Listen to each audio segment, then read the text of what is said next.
సమస్త మహిమ ప్రభు అయిన యేసుక్రీస్తునకే కలుగును గాక. ఆమేన్. దేవుని ఉచితమైన కృపను బట్టి the signs of last days అనే ఒక సిరీస్లో చివరి దినమున డే 6న ఫైనల్ డేలో మనము ఉండటం అనేది జరిగినది.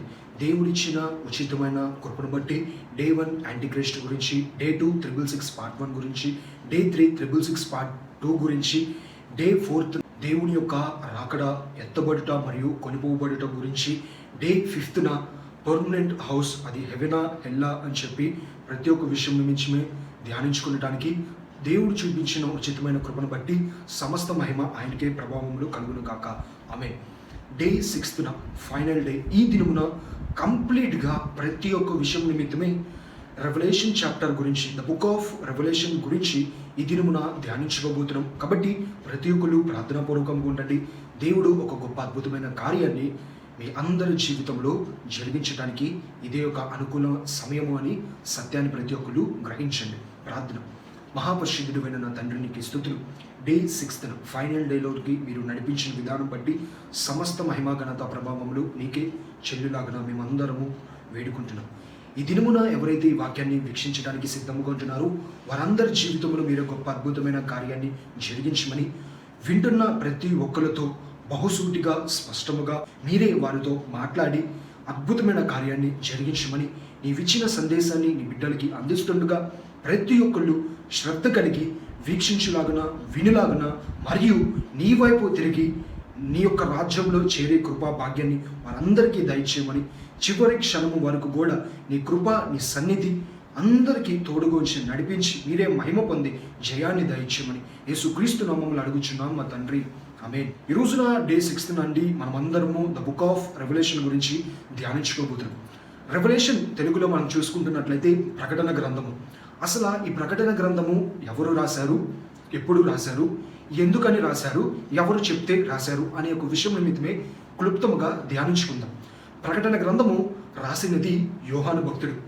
దేవునికి 12 మంది శిష్యులైతే ఈ 12 మంది శిష్యులలో చిన్నవాడైన ఒక చిన్న శిష్యుడు ఉన్నాడు.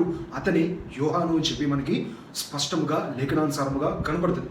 అయితే ఈ యోహాను భక్తుడు దేవుడిచ్చిన ఉచితమైన కృపను బట్టి హతసాక్షిగా చనిపోలేదు. అంటే 11 మంది శిష్యులు దేవుని కోసము హతసాక్షిగా చనిపోతే ఈ యొక్క చిన్నవాడైన యోహాను మరియు దేవునికి ఎంతగానో ప్రియముగా నచ్చిన యొక్క శిష్యుడైన ఈ యోహాను ఎట్లాగా ఉంటున్నాడు అని అన్నట్లయితే హతసాక్షిగా చనిపోలేదు.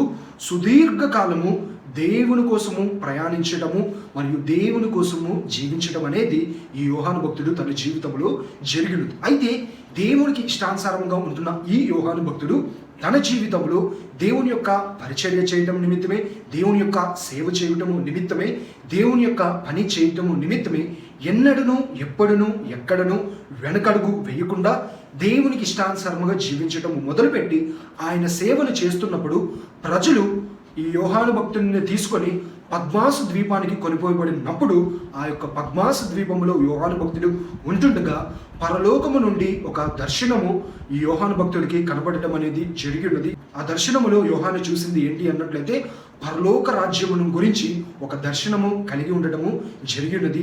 ఆ దర్శనము విషయం నిమిత్తమే ఈ భక్తుడైన యోహాను మరియు చిన్న శిష్యుడైన యోహాను, దేవునికి ఇష్టముగా ఉంటున్న ఈ యోహాను ఈ యొక్క ప్రకటన గ్రంథమును రాయటం అనేది జరిగి ఉన్నది.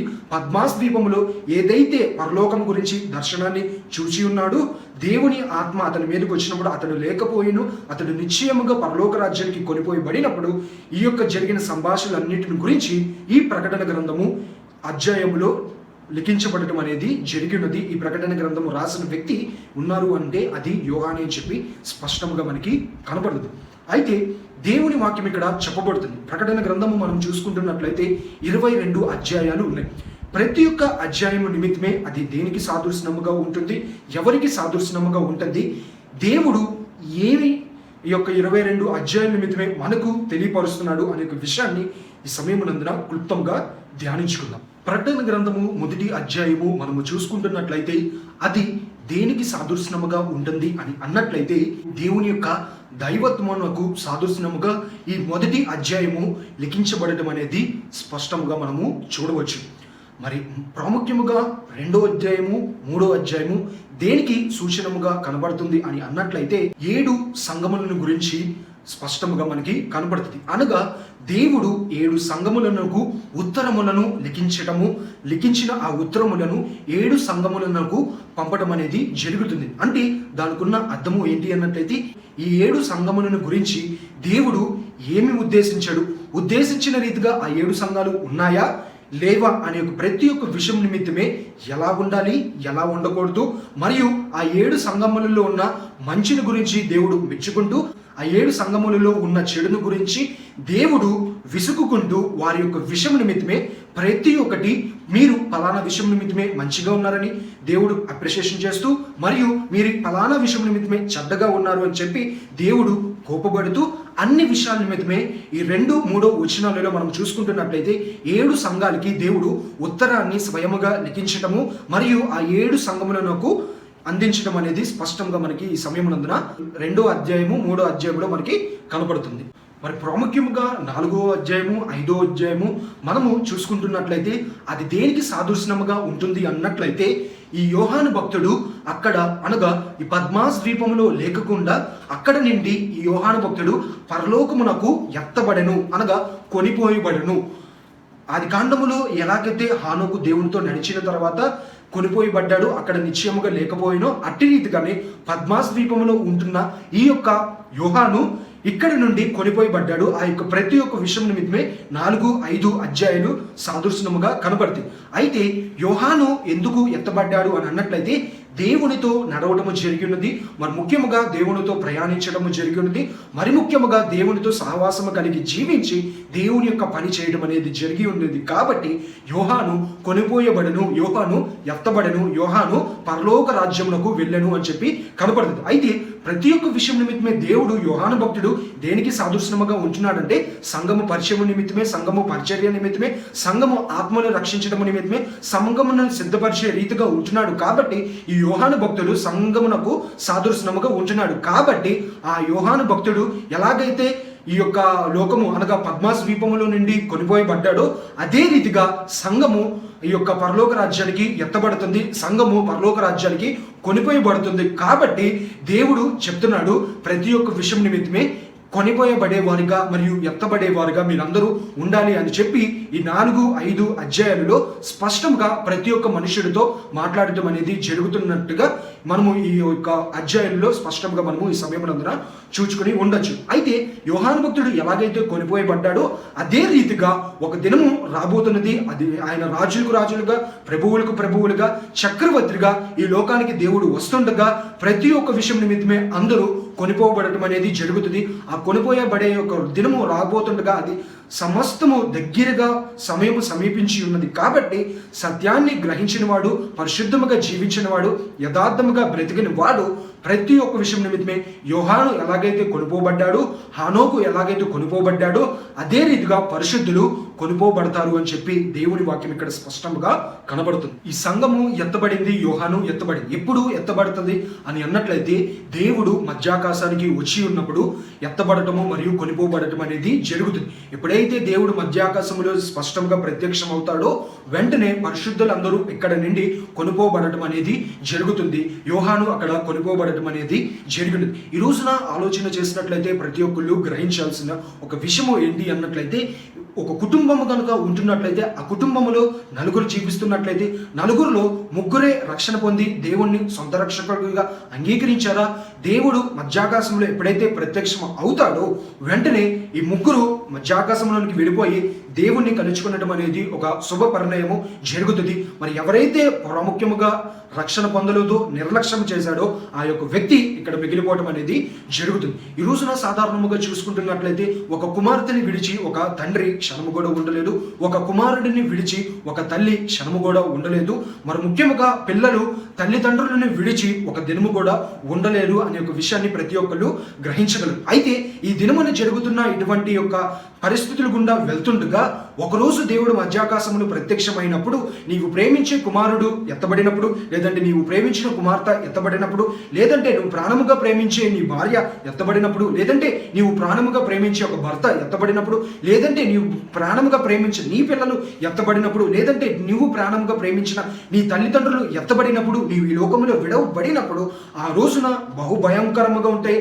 ఆ దినములు గడ్డి రోజులు, ఆ దినములు బహు శ్రమకాలము. ఆ యొక్క శ్రమకాలములో నువ్వు విడవబడినప్పుడు నీ మొరని వినేవాళ్ళు, నీ విన్నపములను వినేవాళ్ళు, నీ ప్రార్థనలను అంగీకరించేవాళ్ళు ఎవ్వరూ ఉండరు. కాబట్టి ఈ దినమనే సత్యాన్ని గైకొనిన ఎడల నీవు ధన్యుడువు. ఈ సంగతులన్నీ చదువువాడును వినువాడును ప్రతి ఒక్కడు ధన్యుడు అని చెప్పి దేవుని వాక్యం ఇక్కడ స్పష్టముగా కనబడుతుంది. ఈ రోజున ప్రతి ఒక్కళ్ళు ఒకరిని విడిచి ఒకరిని వినడానికి ఇష్టపడట్లేదు. ఎందుకంటే అంత సంబంధము కలిగి ప్రతి ఒక్కళ్ళు జీవించటము, ప్రేమ అంతగా వాళ్ళిద్దరిని ఒక బాండింగ్గా ఏర్పాటు చేయడం అనేది జరిగింది. మరి ఈ రోజున నీవు క్రీస్తుతో అటువంటి సహవాసం కలిగి జీవించినట్లయితే మధ్యాకాశంలోనికి కొనుపోబడతావు.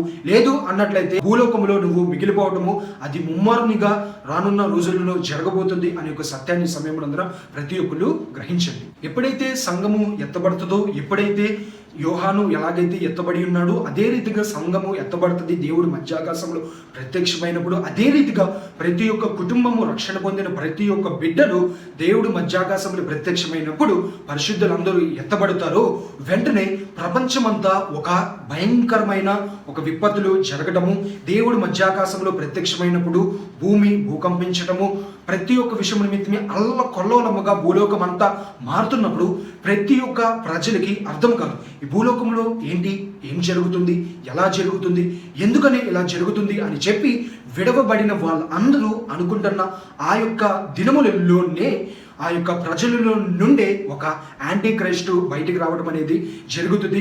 ఆ యొక్క యాంటీ క్రైస్టు శాంతి దూత అని చెప్పి పిలువబడటము జరుగుతుంది.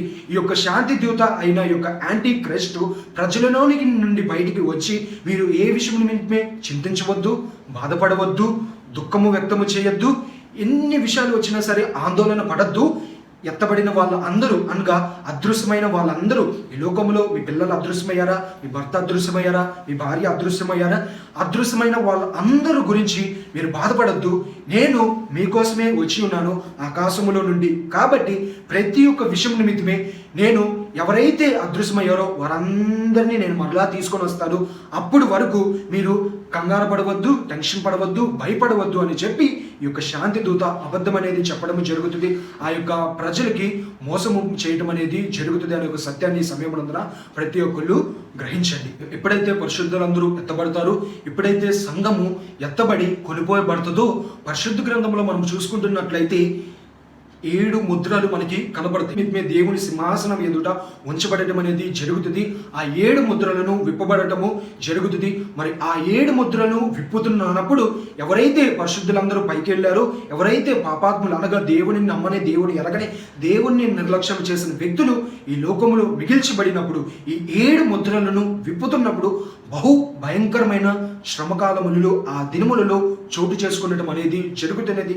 ఇది ముమ్మారు సత్యము అని చెప్పి ప్రకటన గ్రంథములో స్పష్టముగా కనపడుతున్న ఒక విషయము అనే ఒక సత్యాన్ని సమయమునందున ప్రతి ఒక్కరు గ్రహించండి. ప్రకటన గ్రంథము 6వ అధ్యాయము నుండి 19వ అధ్యాయం వరకు క్లుప్తముగా ప్రతి ఒక్క విషయం నిమిత్తమే దేనికి సాదృశ్యముగా కనబడుతుంది అన్నట్లయితే దేవుని యొక్క ఉగ్రతకు సాదృశ్యముగా కనబడుతుంది. ఈ 6వ అధ్యాయం నుండి 19వ అధ్యాయం వరకు చూసుకుంటున్నట్లయితే దేవుని ఉగ్రత విడవబడిన ప్రజల మీదకి 3 సార్లు రాబోతున్నది అని చెప్పి స్పష్టముగా లేఖనానుసారముగా ఆ యొక్క ప్రకటన గ్రంథములో కనబడటం అనేది జరుగుతుంది. మరి ముఖ్యంగా ఎవరైతే విడవబడతారో ఆ యొక్క విడవబడిన ప్రతి ఒక్క ప్రజలకి 7 ఏళ్ళు శ్రమకాలము జరగబోతుంది. ఆ 7 ఏళ్ళు శ్రమకాలములో విడవబడిన ప్రతి ఒక్క ప్రజలు ప్రతి ఒక్క విషయం నిమిత్తమే శ్రమలు పొందుతారు. భయంకరమైన ఒక ఉగ్రతలకు వాళ్ళందరూ పాత్రులుగా మారుతారు అని చెప్పి ప్రకటన గ్రంథంలో మనకి కనబడుతుంది. ఇక్కడ మనం చూసుకుంటున్నట్లయితే 2 విషయాలు మనకి అర్థమవుతాయి. అంటే మొదటి శ్రమకాలం ఎప్పుడు గతిస్తుందంటే 3.5 సంవత్సరాలు అయిన తర్వాత. ఎప్పుడైతే 3.5 సంవత్సరాలు అయ్యిద్దో మొదటి శ్రమకాలం అంతా గతించిద్ది. ఆ గతించిన శ్రమకాలములలో దేవుని యొక్క 7 ముద్రలు విప్పబడటం అనేది జరుగుతాయి. మరి ముఖ్యంగా 7 బోర్లలో 5 బోర్లు విప్పబడటం అనేది జరుగుతుంది. ఇక్కడతో మొదటి శ్రమ అనేది గతించిపోవటము జరుగుతుంది. అయితే మరి ముఖ్యంగా మిగిలి ఉన్న మరి 3.5 సంవత్సరాలు ఏం జరగబోతుందంటే, ఇప్పుడు శ్రమకాలమే. ఆ మిగిలిన 3.5 సంవత్సరాల తర్వాత బహుభయంకరమైన శ్రమకాలాలు, అక్కడ దేవుని యొక్క ఉగ్రత 3 సార్లు ప్రత్యక్షమవుతుంది అని చెప్పి స్పష్టముగా లేఖనానుసారముగా మనకి కనపడుతుంది అనే ఒక విషయాన్ని ప్రతి ఒక్కళ్ళు గ్రహించండి. ప్రకటన గ్రంథము 6వ అధ్యాయంలో మనము చూసుకుంటున్నట్లయితే మొదటి వచనం నుండి చివరి వచనం వరకు ధ్యానించుకుంటున్నట్లయితే ఇక్కడ దేవుని యొక్క ఉగ్రత మనకి కనపడుతుంది. ఆ ఉగ్రతల్లో ప్రతి ఒక్క విషయం నిమిత్తమే 7 ముద్రలు విప్పబడటం అనేది జరుగుతాయి. ఎప్పుడైతే మొదటి ముద్రను విప్పడానికి ఉంటారో వెంటనే యోహాను భక్తుడు తన యొక్క జీవితంలో చూసిన ప్రతి ఒక్క విషయం నిమిత్తమే ఈ యొక్క 6వ అధ్యాయంలో స్పష్టంగా లిఖించబడటం అనేది జరిగి ఉన్నది. మొదటి ముద్రను విప్పడానికి ఈ యొక్క తెల్లని గుర్రము వచ్చింది. ఆ తెల్లని గుర్రము మీద ఒక వ్యక్తి రావడం అనేది జరుగుతుంది. ఆ యొక్క వ్యక్తి చేతిలో సమస్తము ఉంటుంది. ఆ యొక్క విషయం నిమిత్తమే భూలోకానికి వెళ్తున్నప్పుడు ప్రతి ఒక్క విషయం నిమిత్తమే యుద్ధ వాతావరణం అనేది జరగడము జరుగుతుంది. ఎప్పుడు 3.5 ఏళ్ళలో మొదటి శ్రమకాలంలో మొదటిగా ముద్రను విప్పినప్పుడు జరిగేది యుద్ధము జరుగుతుంది. రెండో ముద్రను విప్పడానికి ఎర్రని ఒక గుర్రము వచ్చి ఉంటున్నప్పుడు మరలా ఆ ఎర్రని గుర్రము వచ్చినప్పుడు దాని మీద ఉన్న మనుషుల చేతిలో చూసుకుంటున్నట్లయితే ప్రతి ఒక్క విషయం నిమిత్తమే అది భూలోకానికి వెళ్తూ ఉన్నప్పుడు మనుషులు ఒకరి విషయం నిమిత్తమే ఒకళ్ళు సమాధానము లేకపోవటము, మనుషులు ఒకరి విషయం నిమిత్తమే ఒకళ్ళు పొడుచుకొని చంపుకుంటాం విషయం నిమిత్తమే ప్రతి ఒక్కటి నిమిత్తమే కనబడతాయి. మరి ముఖ్యంగా 3వ ముద్రను విప్పినప్పుడు ప్రపంచమంతా కరువు రావడం అనేది జరుగుతుంది. అది ఎంత భయంకరమైనది అని అన్నట్లయితే ఆ దినమున 1000 రూపాయలు పెట్టుకొని మంచినీళ్ళు బాటిల్ కొనుక్కుందామన్నా మంచినీళ్ళు దొరకదు. 1,00,000 రూపాయలు పెట్టుకొని ఆహారాన్ని కొనుక్కుందాము అని అన్నా సరే ఆహారము దొరకదు.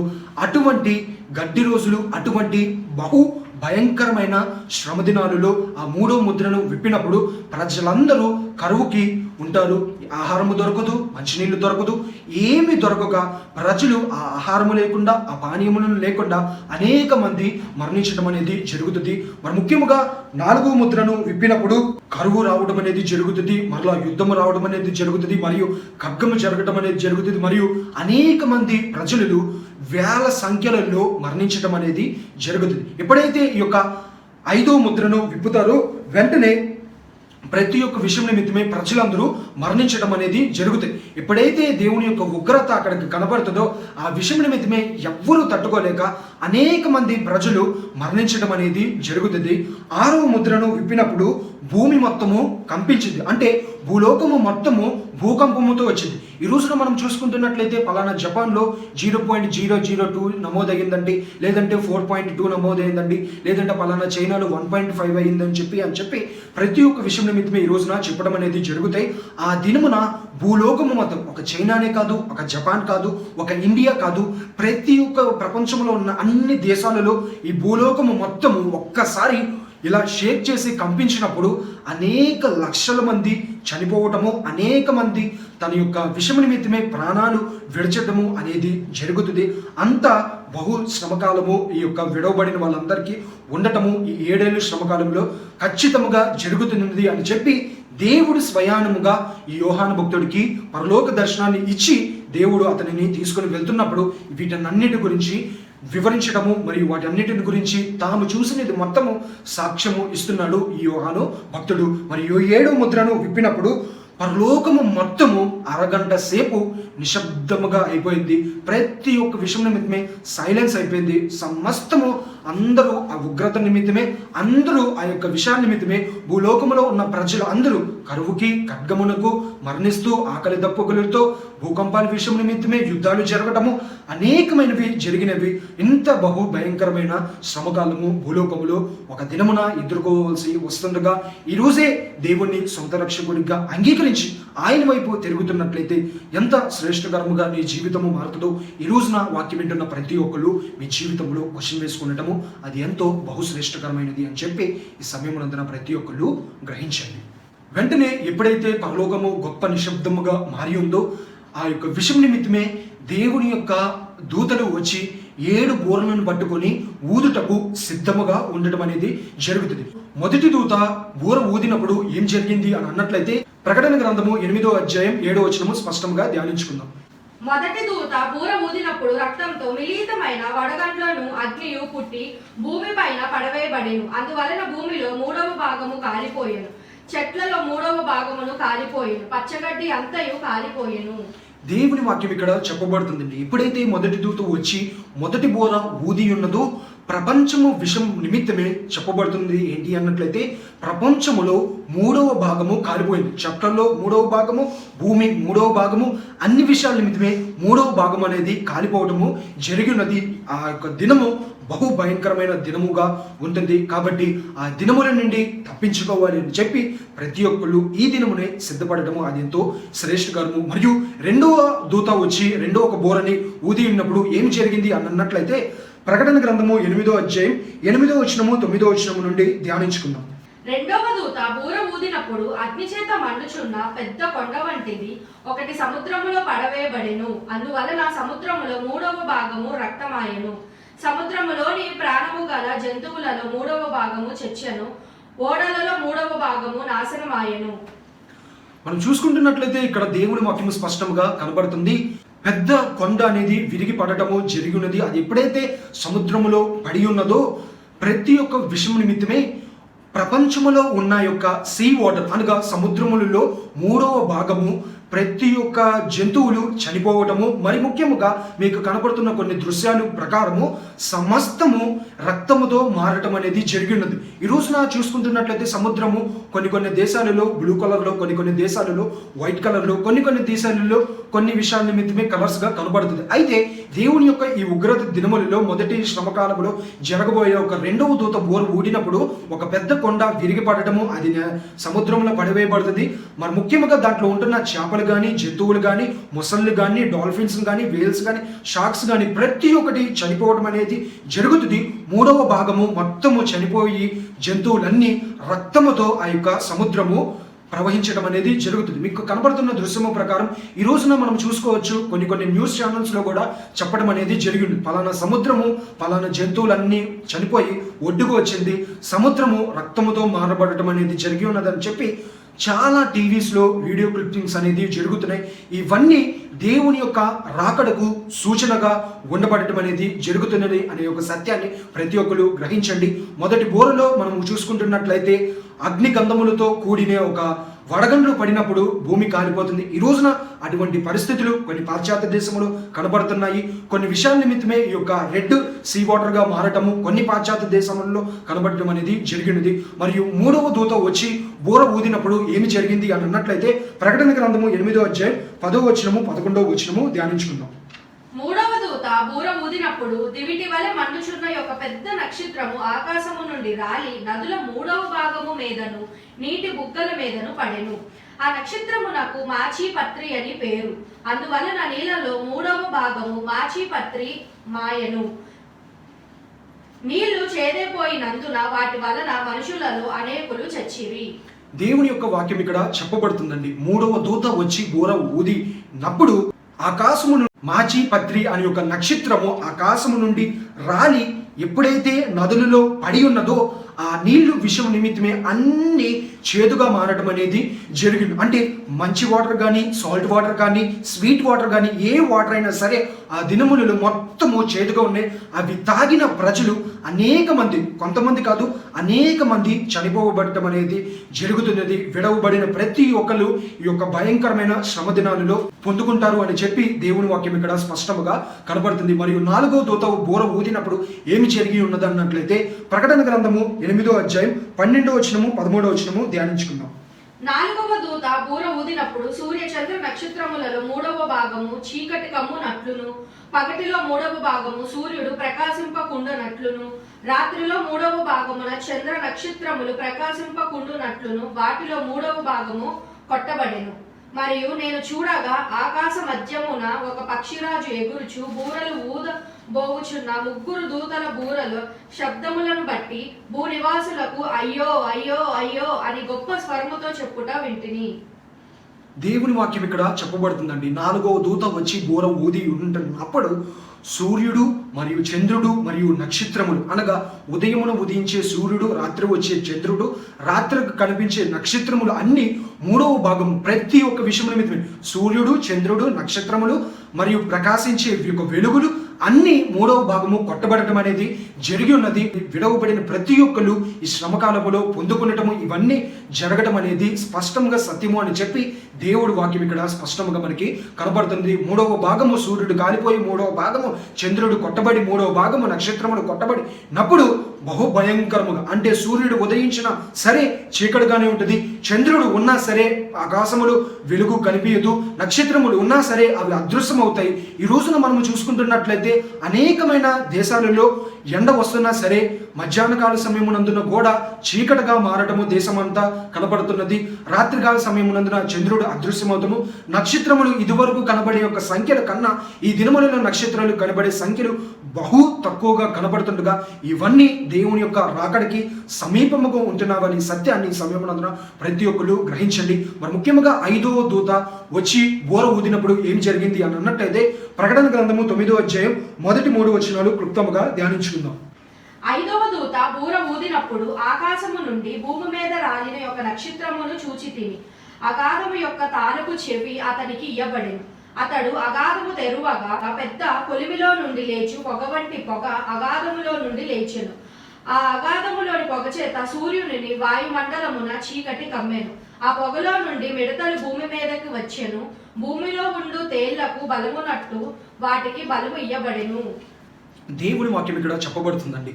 ఆ యొక్క నక్షత్రము ఎప్పుడైతే రాలి ఆ యొక్క అగాధములో పడుతుందో వెంటనే అగాధములో నుండి పొగ అనేది బయటకు రావడము జరుగుతున్నది.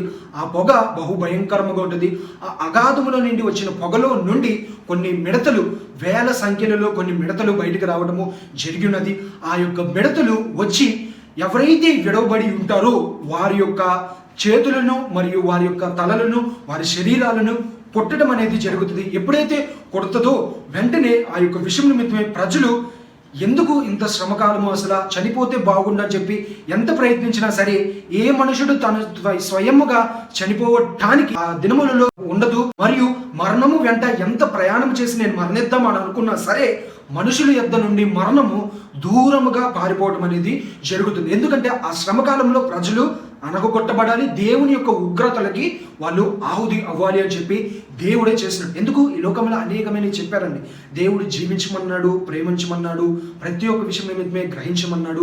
తప్పులను తెలుసుకొని దేవునిలోకి వచ్చినట్లయితే వీటన్నిటినీ తప్పించబడతాము. లేదు అని అన్నట్లయితే అగ్ని ఆరదు, పురుగు చావదు అనే ఒక భయంకరమైన నరకంలోనికి వెళ్ళిపోవటము అది ఎంతో 100% కంపల్సరీ అని చెప్పి దేవుని వాక్యం ఇక్కడ చెప్పబడుతుంది. మరి ముఖ్యంగా మనం చూసుకుంటున్నట్లయితే ఈ రోజున ఉంటున్న ఈ భూమిలో ఉంటాయి కదా కొన్ని తేలులు. ఆ తేలు కనుక కుట్టినట్లయితే ప్రజలు ఎంతగానో నొప్పితో ఆ యొక్క వేదనతో బాధపడటం అనేది జరుగుతుంది. దానికి ఎంతైతే బలం ఉందో దానికన్నా రెట్టింపులు బలము మిడతలకు ఇచ్చినప్పుడు అగాధముల నుండి వచ్చిన ఆ మిడతలు మనుషులను కొడుతున్నప్పుడు మనుషులు కేకలు పెడతారంట, గోల చేస్తారంట, అరుస్తారంట, ఏడుస్తారంట, అన్ని విషయాల నిమిత్తమే భయపడుతూ బాధను వ్యక్తపరుస్తారు. కానీ ఆ దినమున వాళ్ళ మొర వినేవాళ్ళు, వాళ్ళని ఆదరించేవాళ్ళు, వారిని ఆ శ్రమకాలంలో నుండి విడిపించేవాళ్ళు ఎవరు ఉండరు అని చెప్పి దేవుని వాక్యము స్పష్టముగా తెలియపరుస్తుంది. మరి ముఖ్యముగా అదే 9వ అధ్యాయంలో మనం చూసుకుంటున్న ప్రకారం అయినట్లయితే ఇక్కడతో మొదటి శ్రమకాలము గతిస్తుంది. ఇక్కడ నుండి రెండో శ్రమకాలము ఆరంభమవుతుంది. అంటే మొదటగా ఉంచబడిన 7 years శ్రమకాలములో, 7 ఏండ్ల శ్రమకాలములో 3.5 సంవత్సరాలు శ్రమకాలము ఇక్కడితో అంటే 5వ బోర ఊదినప్పుడు వరకు గతించిపోయినది. ఇక్కడ నుండి అనగా 6వ బోర ఊదటము గురించి నుంచి దేవుని యొక్క 7 పాత్రలు పోయబడటము అవన్నిటి విషయం నిమిత్తమే మిగిలి ఉన్న బహు భయంకరమైన శ్రమకాలములు మరియు రెండో శ్రమకాలము ఈ 3.5 సంవత్సరములో జరగబోతున్నది. ఆ విషయం నిమిత్తమే ప్రతి ఒక్కటి క్లుప్తంగా ఈ సమయమునందున ధ్యానించుకున్నాం. దూత బోర ఊది ఉన్నప్పుడు ఏమి జరిగి ఉంది అన్నట్లయితే ప్రకటన గ్రంథము 9వ అధ్యాయము 13, 14, 15 వచనముల నుండి క్లుప్తంగా ధ్యానించుకుందాం. 6వ దూత బూర ఊదినప్పుడు దేవుని ఎదుట ఉన్న సువర్ణ బలిపీఠము యొక్క కొమ్ముల నుండి ఒక స్వరము ఎఫ్రాటీసు అను మహానది యొద్ద బంధింపబడి ఉన్న 4 దూతలను వదిలిపెట్టుమని బూర పట్టుకొని ఉన్న ఆ 6వ దూతతో చెప్పుట వింటిని. మనుషులలో 3వ భాగమును సంగ్రహించవలెనని అదే సంవత్సరమున అదే నెలలో అదే దినమున అదే గంటకు సిద్ధపరచబడి ఆ 4 దూతలు వదిలిపెట్టబడిరి. దేవుని వాక్యం ఇక్కడ చెప్పబడుతుందండి. ప్రతి ఒక్క విషయం నిమిత్తమే మనుషులను సంహరింపవలనని, అనగా మనుషులను చంపివేయాలి అని చెప్పి, హతము చేయాలి అని చెప్పి, వాళ్ళని అక్కడి నుండి సంహరించాలి అని చెప్పి, అదే సంవత్సరంలో, అదే దినములలో, అదే రోజు, అదే గంటకి ఉంటున్న దేవుని బలిపీఠము దగ్గర ఉంటున్న యొక్క దూత ప్రత్యక్షమై ఉంటున్నప్పుడు, మా ఇఫ్రాటీసు అనే ఒక నది దగ్గర ఉంచబడిన 4 దూతలను బంధింపబడి ఉండగా వాటిని విప్పి వదిలినప్పుడు, అనగా దేవుడే వారికి అధికారమును ఇస్తున్నాడు హతము చేయ. అప్పుడు విడవబడిన ఈ యొక్క దూతలు కనుక వచ్చి మనుషులలో ఉన్న యొక్క 3వ భాగమును సంహరించాలి అని చెప్పి అంటున్నప్పుడు, వెంటనే అది వచ్చి వేల కొలదిగా, లక్షల కొలదిగా, అంటే విడవబడిన ప్రజలు అందరిలో 3వ భాగమును సంహరించడం అనేది ప్రతి ఒక్క విషయం నిమిత్తమే జరుగుతుంది. ఆ సంహరించితే వాళ్ళ జీవితం అక్కడితో ముగించబడిందా? లేదు, కొత్త జీవితం ప్రారంభించింది. ఆ కొత్త జీవితం ఏంటి? నరకము అనే జీవితం. ఈ 7 ఏళ్ళ శ్రమ కాలంలో ప్రతి ఒక్క ప్రజలు విడబడిన వాళ్ళందరూ శ్రమలు పొందాలి. చనిపోవటానికి అస్సలే లేదు. ఎంత ప్రయాణం చేసి మరణం నన్ను వెంటాడు నేను చచ్చిపోతానన్నా సరే, ఆ దినములలో మరణము వాళ్ళని తప్పించుకొని తిరుగుతుంది. ఈ దినములలో మనం చూసుకుంటున్నట్లయితే మరణము మనల్ని ఎక్కడ వస్తుందో, ఎలా చంపిద్దో అని చెప్పి భయంపడి ప్రజలందరూ మరణానికి భయపడితే, ఆ దినములలో మరణము ప్రజల దగ్గరికి రావడానికి భయపడుతుంది. ఎందుకంటే అది దేవుని యొక్క ఆజ్ఞ అని చెప్పి స్పష్టంగా కనబడుతుంది. మరి ముఖ్యముగా 7వ దూత వచ్చి బోర ఊదినప్పుడు ఏమి జరిగింది అని అన్నట్లయితే, ప్రకటన గ్రంథము 11వ అధ్యాయము 15వ వచనం నుండి 19వ వచనం వరకు క్లుప్తంగా ధ్యానించుకుందాం. 7వ దూత బూర ఊదినప్పుడు పరలోకములో గొప్ప శబ్దములు పుట్టెను. ఆ శబ్దములు, ఈ లోక రాజ్యము మన ప్రభువు రాజ్యమును, ఆయన క్రీస్తు రాజ్యము ఆయన యుగ యుగముల వరకు ఏలుననెను. అంతటా దేవుని ఎదుట సింహాసనమునగు ఆ 24 పెద్దలు సాష్టాంగపడి దేవునికి నమస్కారము చేసి, వర్తమాన భూత కాలములో ఉండు దేవుడు అయిన ప్రభువ, సర్వాధికారి, నీవు నీ మహాబలమును స్వీకరించి ఏలుచున్నావు గనుక మేము నీకు కృతజ్ఞతాస్తుతులు చెల్లించుచున్నాము. జనములు కోపగించినందున నీకు కోపము వచ్చెను. మృతులు తీర్పు పొందుటకును, నీ దాసులకు ప్రవక్తకులను పరిశుద్ధులకును, నీ నామమునకు భయపడు వారికి తగిన ఫలమునిచ్చుటకును, గొప్పవారిని కొద్దివారిని, భూమిని నశింపజేయు వారిని నశింపజేయుటకును సమయము వచ్చి ఉన్నదని చెప్పిరి. మరియు పరలోకమందు దేవుని ఆలయము తెరవబడగా దేవుని నిబంధన మందసము ఆయన ఆలయములో కనబడెను. అప్పుడు మెరుపులను, ధ్వనులను, ఉరుములను, భూకంపమును, గొప్ప వడగండ్లను పుట్టెను. దేవుని వాక్యం ఇక్కడ చెప్పబడుతుందండి. ప్రతి ఒక్క విషయం నిమిత్తమై మనం చూసుకుంటున్నట్లయితే, ఈ యొక్క 7వ దూత ఎప్పుడైతే బూర ఊది ఉన్నదో అక్కడ స్పష్టముగా తెలియపరుస్తున్న ఒక మాట, 2వ శ్రమ కూడా గతించబోయినది, 3వ శ్రమ అనేది రాబోతుంది. ఆ 3వ శ్రమలు అనగా దేవుని యొక్క 3 ఉగ్రతలు. ఈ 7 ఏళ్ళ శ్రమకాలంలో దేవుని యొక్క ఉగ్రతలు 3 సార్లు వస్తాయి. మొదటి శ్రమకాలంలో ఒకసారి వస్తే, 2వ శ్రమకాలము, 3వ శ్రమకాలంలో 2 సార్లు వస్తాయి. అంటే ఫస్ట్ 3.5 ఇయర్స్లో ఒక ఉగ్రత రాబోతున్నది. సెకండ్ ఉన్న 3.5 ఇయర్స్లో 2 ఉగ్రతలకు ప్రజలు లోనవ్వడం అనేది జరుగుతుంది. వాళ్ళు ఎవరు అన్నట్లయితే విడవబడిన వాళ్ళు. భూకంపములు పుట్టతాయి మరియు వడగండ్లు పుట్టతాయి. ప్రతి ఒక్క విషయం నిమిత్తమే సర్వము భూమి నాశనం అయిపోవడం అనేది జరుగుతున్నది అని చెప్పి స్పష్టంగా కనబడుతుంది. మరియు 24 పెద్దలు దేవునికి సాష్టాంగపడటము అనేది జరుగుతుంది. ప్రతి ఒక్క విషయం నిమిత్తమే అన్ని గతించిపోయిన తర్వాత ఈ యొక్క 6 నుంచి 19 దేవుని యొక్క 3 ఉగ్రతల గురించి స్పష్టంగా ప్రకటన గ్రంథము వివరించుతున్నట్లయితే, 21, 22 అధ్యాయులలో మనం చూసుకుంటున్నట్లయితే సమస్తము గతించిపోయినది. అందరూ నరకానికి వెళ్ళిపోయారు. భూమి మొత్తము కంప్లీట్గా ఎండ్ అయిపోయిన తర్వాత దేవుడు ఒక గొప్ప విశేషం నిమిత్తమే ప్రజలందరినీ, అనగా పరిశుద్ధులు ఎవరైతే ఎత్తబడ్డారో, ఎవరైతే కొనుపోయబడ్డారో, ఎవరైతే పరలోక రాజ్యానికి దేవుని ఎదుట సింహాసనమునకు చేరి ఉన్నారో వారందరితో కలిసి దేవుడు మరలా తిరిగి వచ్చి 1000 ఏండ్ల పరిపాలన చేయాలని చెప్పి దేవుడు ఎంతగానో ఒక ఆశ, ఒక తలంపు, ఒక కోరిక ఉంచి ఉన్నారు. ఆ 1000 ఏండ్ల పరిపాలన నూతన యెరూషలేములో చేయాలి అని చెప్పి దానిని ఆరంభించాలి. ప్రజలతో నేను ఈ యొక్క పరిపాలన చేయాలి. మరి ముఖ్యంగా అన్ని విషయాల నిమిత్తమే నేను రాజ్యాన్ని ఏలాలి అని చెప్పి దేవుడు ఒక ఉద్దేశన చేసి ఉంచుటగా, మరి ఆ గొప్ప నూతన యెరూషలేము ఎట్లా ఉండబోతున్నది, ఎంత బాగా దేవుడు ప్రజల కోసము, ఆయనకి ఇష్టమైన పరిశుద్ధుల కోసము, అనగా మన కోసము దేవుడు ఎలాగా తయారు చేసి ఉన్నాడో చూద్దామా. ప్రతి ఒక్క విషయం నిమిత్తమే ఈ క్లిప్పింగ్ని చూడండి. దేవుడు తప్పనిసరిగా ఒక గొప్ప అద్భుతమైన కార్యాన్ని జరిగించబోతున్నాడు.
22 అధ్యాయాలు మనం చూసుకుంటున్నట్లయితే అది నూతన యెరూషలేమునకు సాదృశ్యముగా కనబడుతుంది. ఆ నూతన యెరూషలేమునకు సాదృశ్యముగా అయిన తర్వాత భక్తుడైన యోహాను తాము చూసిన మట్టుకు సాక్ష్యం ఇచ్చుచూ చెబుతున్న మాట ఏంటి అన్నట్లయితే ప్రకటన గ్రంథము 21 అధ్యాయము 1 వచనము 2 వచనము క్లుప్తముగా ధ్యానించుకుందాం. అంతట నేను క్రొత్త ఆకాశమును కొత్త భూమిని చూచితిని. మొదటి ఆకాశమును మొదటి భూమియు గతించిపోయెను, సముద్రమును ఇకను లేదు. మరియు నేను నూతనమైన యెరూషలేము అను ఆ పరిశుద్ధ పట్టణమును తన భర్త కొరకు అలంకరింపబడిన పెండ్లి కుమార్తె వలె సిద్ధపడి పరలోకమందున్న దేవుని యొద్ద నుండి దిగువచ్చుట చూచితిని. దేవుని వాక్యం ఇక్కడ చెప్పబడుతున్నది. ఈ యొక్క యోహాను తాము చూసిన మట్టుకు సాక్ష్యం ఇచ్చుచూ చెప్తున్న మాట ఏంటి అన్నట్లయితే మొదటి భూమి మొదటి ఆకాశము గతించిపోయిను, నూతనమైన భూమి మరియు నేను కొత్త భూమిని కొత్త ఆకాశమును చూచుచున్నాను. మొదటి భూమి మొదటి ఆకాశము గతించిపోయిను, సముద్రము ఇక్కనూ లేదు అని చెప్పి స్పష్టంగా తెలియపరుస్తున్నాడు. ఆ యొక్క 2వ వచనంలో మనం చూసుకుంటున్నట్లయితే పెండ్లి కుమార్తెకు సిద్ధపడి ఒక విషయం నిమిత్తమే మనకి ఇక్కడ కనబడటం అనేది జరుగుతుంది. దేవుడు ఈ యొక్క కొనిపోయబడిన ప్రజలందరినీ తీసుకొని నూతనమైన యెరూషలేము ఒక పట్టణంలోనికి తెచ్చి ఆ నూతనమైన యెరూషలేము పట్టణంలో దేవుడు 1000 ఏండ్లు ప్రజల నిమిత్తం పరిపాలన చేయాలని దేవుడు ఎంతగానో ఆశపడుతుండగా ఆ యొక్క వీడియో క్లిప్పింగ్ కూడా ఎలా ఉండిపోతుంది అనేది మనం అందరము చూచి ఉన్నాము. కాబట్టి ఈ రోజున వాక్యం వింటున్న ప్రతి ఒక్కరికి వేసే బహుసూటిమైన ప్రశ్న ఏంటి అని అన్నట్లయితే నూతనమైన యెరూషలేము కొరకు సిద్ధపడతావా లేదంటే నిత్య నరకాగ్నికి సిద్ధపడతావా? ఈరోజే ఒక డిసిషన్ తీసుకో. నీ లైఫ్ని టర్న్ చేసే దినము ఈ దినమే అని చెప్పి ప్రతి ఒక్కళ్ళు గ్రహించండి. సత్యాన్ని గ్రహించినట్లయితే నీవు పరలోక రాజ్యానికి వెళ్తావు. నూతన యెరూషలేములో 1000 ఏండ్ల పరిపాలనలో నీకు అక్కడ స్థానము దక్కుతుంది. దేవుని యొక్క సింహాసనము దగ్గర నీవు కూర్చుండగల ఒక స్థానము నీకు దక్కుతుంది. లేదు నిర్లక్ష్యం చేసి ఈ లోకంలో నీకు ఇష్టానుసారంగా జీవిస్తున్నట్లయితే అగ్ని ఆరదు, పురుగు చావదు. 7 ఏండ్ల శ్రమకాలముల్లో ఆ యొక్క ప్రతి ఒక్క విషయం నిమిత్తమే పిట్టలలాగా రాలిపోయే ఒక మనుషులు ఎలాగైతే ఉంటారో అటువంటి భయంకరమైన కరువు దినములలో ఉండి నిత్య నరకాగ్నిలోనికి వెళ్ళిపోవడం అనేది జరుగుతుంది. ఈరోజు వాక్యం వింటున్న మీ అందరి జీవితంలో ప్రతి ఒక్కళ్ళు నూతనమైన యెరూషలేమునకు సిద్ధపడతారని చెప్పి నమ్ముచున్నాను, విశ్వసిస్తున్నాను. అందుని బట్టి దేవుని ఎంతగానో స్తుతిస్తున్నాను. ప్రకటన గ్రంథము 22 అధ్యాయము 11, 12 మరియు 13 వచనాలు క్లుప్తంగా ఈ సమయమునందున ధ్యానించుకుందాం. అన్యాయం చేయవాడు ఇకను అన్యాయమే చేయనిమ్ము, అపవిత్రుడైన వాడు ఇకను అపవిత్రుడుగానే ఉండనిమ్ము, నీతిమంతుడు ఇకను నీతిమంతుడుగానే ఉండనిమ్ము, పరిశుద్ధుడు ఇకను పరిశుద్ధుడుగానే ఉండనిమ్ము. ఇదిగో త్వరగా వచ్చుచున్నాను. వాని వాని క్రియలు చొప్పున ప్రతి వానికి ఇచ్చుటకును నేను సిద్ధపరిచిన జీతము నా యొద్ద ఉన్నది. నేనే ఆల్ఫాయు ఒమేగాయు, మొదటి వాడును కడపటి వాడును, ఆదియు అంతమునై ఉన్నాను. దేవుని వాక్యం ఇక్కడ చెప్పబడుతుందండి. దేవుడు స్పష్టంగా ఇక్కడ ఒక మాటను వివరిస్తున్నాడు. అన్యాయం చేసేవాడిని ఇంకా అన్యాయం చేయనివ్వండి, మోసము చేసేవాడిని ఇంకా మోసము చేయనివ్వండి, అపవిత్రములో జీవించేవాడిని ఇంకా అపవిత్రము చేయనివ్వండి. ఏ మనుషుని గురించి జడ్జిమెంట్ చేయొద్దు. నేను త్వరగా వచ్చుచున్నాను. వాని క్రియలు చెప్పున ప్రతి ఒక్కడికి జీతమును ఇస్తాను అని చెప్పి దేవుని వాక్యం ఇక్కడ స్పష్టముగా కనబడుతుంది. మన ప్రభు అయిన యేసు క్రీస్తు వారు త్వరగా వచ్చుచుండగా ప్రపంచములు అనేకమైనవి దేవుని యొక్క రాకడకు సూచనలుగా కనబడుతుండగా ఈ దినమునే రక్షణ మార్గమును ఎంచుకొని దేవునిలోకి వస్తారని చెప్పి ఎంతగానో నేను నమ్ముచున్నాను, విశ్వసిస్తున్నాను. దేవుడు చెప్తున్నాడు, నీ నచ్చినట్టుగా జీవించు అని వాని క్రియలకు చెప్పున ప్రతి వానికి నేను జీతం ఇవ్వుటకు త్వరగా వచ్చుచున్నాను. మరి ముఖ్యంగా ఆల్ఫాయు ఒమేగాయు, నేను ఆదియు నేనే, అంతమును నేనే అని చెప్పి సర్వాధికారి అయిన ప్రభువు ఈ రోజున స్పష్టంగా ఈ వాక్యం ద్వారా మాట్లాడుతుండగా నూతన యెరూషలేము కొరకు సిద్ధపడే వ్యక్తిగా నీవు ఈ రోజు నీ జీవితాన్ని మార్చుకుంటావని చెప్పి నేను నమ్ముచున్నాను. మరి ముఖ్యంగా నిత్య నరకాగ్ని నుండి తప్పింపబడి యోహాను ఎలాగైతే కొనుకోబడ్డాడో, హానోకు ఎలాగైతే కొనుకోబడ్డావో అట్టి రీతిగా మధ్యాకాశములు ప్రత్యక్షమైన దేవుని యొద్దకి నీవును నీ కుటుంబ వారును నీ అంతటి వారును కొనిపోబడతారని ఈ దినమున ప్రతి ఒక్క విషయం నిమిత్తమే దేవుని ఎంతగానో స్తుతిస్తుండగా ఆ రీతిగా ఉండటము అది ఎంతో శ్రేష్టకరము అని ఒక విషయాన్ని సమయమునందున ప్రతి ఒక్కరు గ్రహించండి. ప్రకటన గ్రంథము 22 అధ్యాయం 20వ వచనము 21వ వచనము క్లుప్తంగా ధ్యానించుకుందాం. ఈ సంగతుల గురించి సాక్ష్యమిచ్చువాడు అవును త్వరగా వచ్చుచున్నానని చెప్పుచున్నాడు. ఆమేన్. ప్రభువైన యేసు రమ్ము. ప్రభువైన యేసు కృప పరిశుద్ధులకు తోడైయుండును గాక. ఆమేన్. దేవుని వాక్యం ఇక్కడ చెప్పబడుతుందండి. ఈ సంగతులన్నీ త్వరలో సంభవించుచున్నాయి అని చెప్పి ఈ యోహాను పద్మాస్ ద్వీపంలో ఎప్పుడైతే కొనుపోబడ్డాడో పరలోక దృశ్యమును చూచిన తర్వాత సమస్తాన్ని విషయం నిమిత్తమే అందిస్తుండగా ఈ సంగతులన్నీ త్వరగా జరుగుతున్నాయి. మరి ముఖ్యంగా దేవుని యొక్క మహాకృప ప్రతి ఒక్క పరిశుద్ధులకి తోడే యుండునుగాక. ఆమేన్. కింద సమాప్తము అని చెప్పి కనబడుతుంది.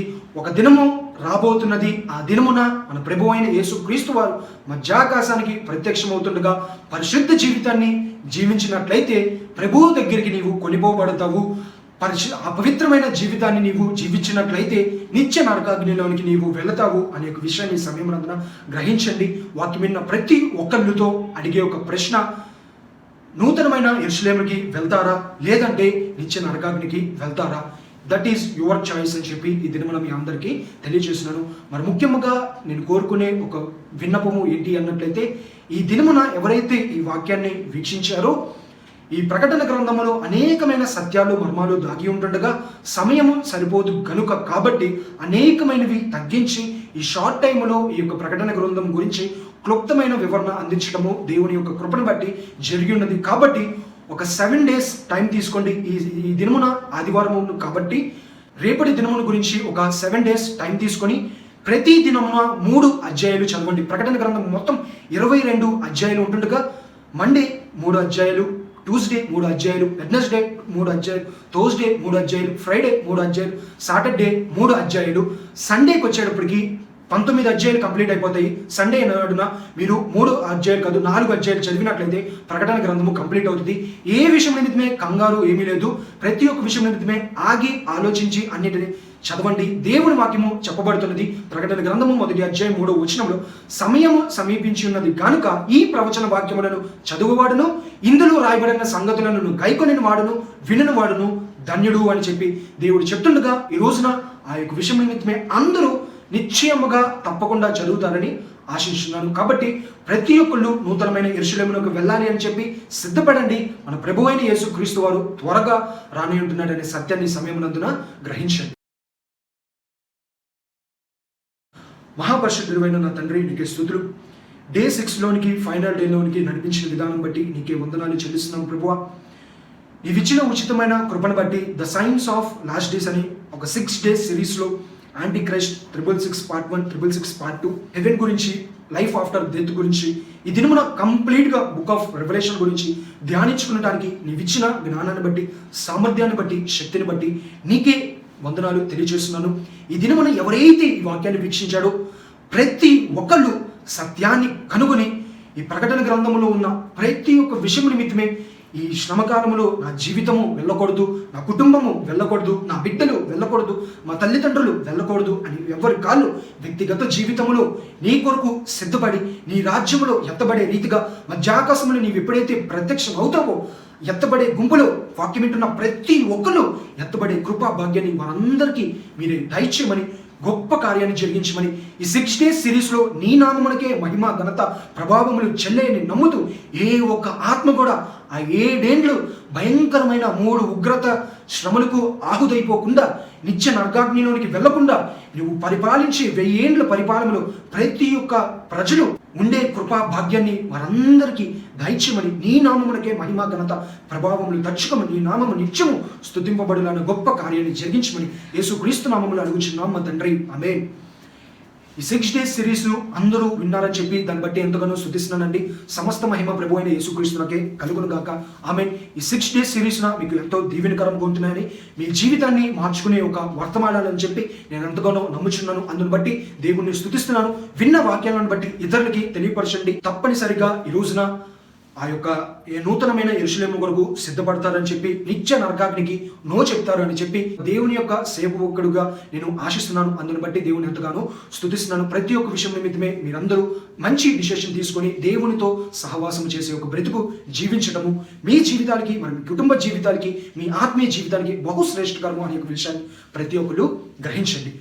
దేవుడి వాక్యాన్ని దీవించి బహుగా ఆశీర్వదించుగాక, ఆమేన్. ప్రభు చిత్తమైతే రేపటి వీక్ నుంచి యాస్టీస్గా మండే మా సిస్టర్ వీడియో, అదే రీతిగా వెడ్నెస్డే నా యొక్క షార్ట్ మెసేజ్, శనివారము 7 o'clockకి మరి ఒక చక్కని ఆత్మీయమైన ఒక వాక్యముతో మీ ఎదుటికి రావడానికి దేవుడు తన ఉచితమైన కృపను చూపించిన విధానాన్ని బట్టి దేవుడిని ఎంతగానో స్తుతిస్తున్నాను. కాబట్టి Monday 7 o'clock, Wednesday 7 o'clock, Saturday 7 o'clock ప్రతి ఒక్క విషయం నిమిత్తమే ఎవ్రీ వీక్ 3 వీడియోస్ వస్తుండగా ప్రతి ఒక్క విషయం నిమిత్తమే దేవుని స్తుతించండి, వినండి, బలపడండి, దేవుని నామాన్ని మహిమపరచండి. God bless you all.